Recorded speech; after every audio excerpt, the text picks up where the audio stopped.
Biological warfare is one of the most terrifying weapons ever used in human history. When people think of weapons of mass destruction, their minds often go straight to nuclear bombs. But before high-tech and even large-scale weapons, there was something much older and just as deadly: illness and disease. In the 14th century, the Mongols found a way to weaponize death itself. This was the first recorded instance of biological warfare, and it would change the course of history forever. Now, before we really get into the Mongols, it's important to understand how we even got here in terms of weaponizing illness. Over time, as you know, humans have invented countless ways to destroy each other. It seems like we've really spent a lot of fucking time figuring out how to best kill each other, and the mustard gas used in World War I was a particularly brutal example. It wasn't just a mild irritant or something, it really burned your fucking lungs and blinded soldiers, causing excruciating pain and in many cases leading to death.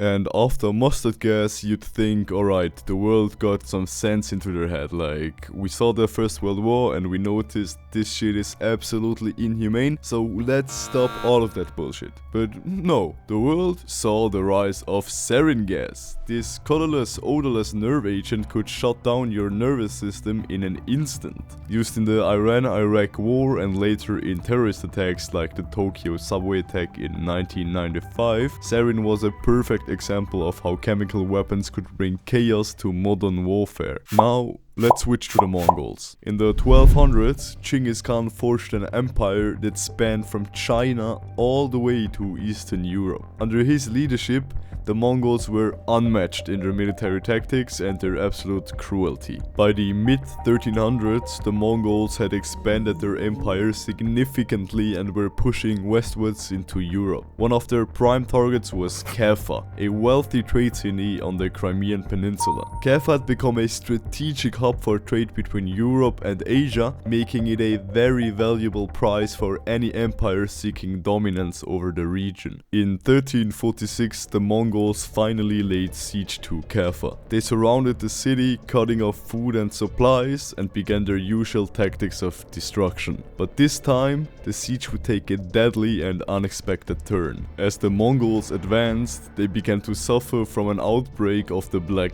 Death, the bubonic plague. And as you know, this wasn't just some chill illness. This was one of the deadliest pandemics in human history, wiping out entire cities in weeks. And instead of retreating or regrouping like normal people would have done, the Mongols went absolutely crazy and decided, hey, let's use the fucking plague as a weapon, as crazy as it sounds. They launched plague-infected corpses over the walls of Caffa using catapults. The bodies bloated and decaying carried the plague with them, infecting anyone who came into contact with them. Like, what the fuck am I even reading here? It's 1346. Humanity is so fucked. Oh my god. This was the first recorded use of biological warfare. The Mongols turned the very disease that was decimating their army into a weapon, sending it directly into the heart of their enemy. The defenders of Caffa, already struggling with the siege, now faced an invisible, deadly enemy. The impact of the Mongol strategy was devastating. As the defenders of Caffa fell ill, many tried to flee the city. Among them were Genoese merchants who managed to escape by sea. But as they sailed back to Italy, they unknowingly carried the plague with them. Once the disease reached Europe, it spread rapidly. The Black Death ravaged the continent, killing an estimated 25 to 50% of the population. While the Mongols might not have directly caused the plague spread across Europe, their actions in Caffa certainly accelerated it a lot.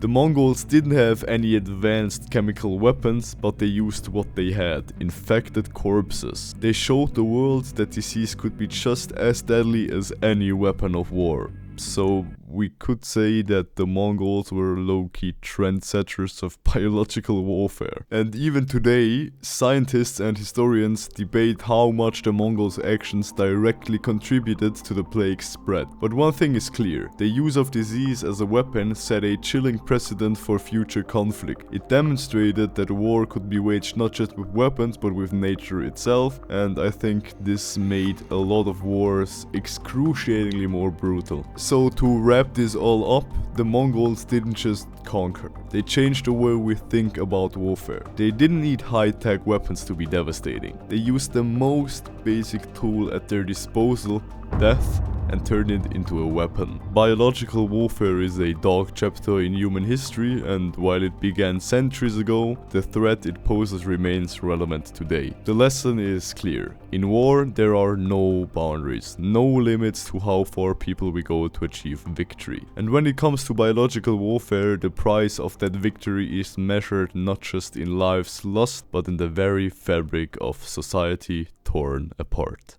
Thank you for watching. Don't forget to like, subscribe and share, and I see you in the next one.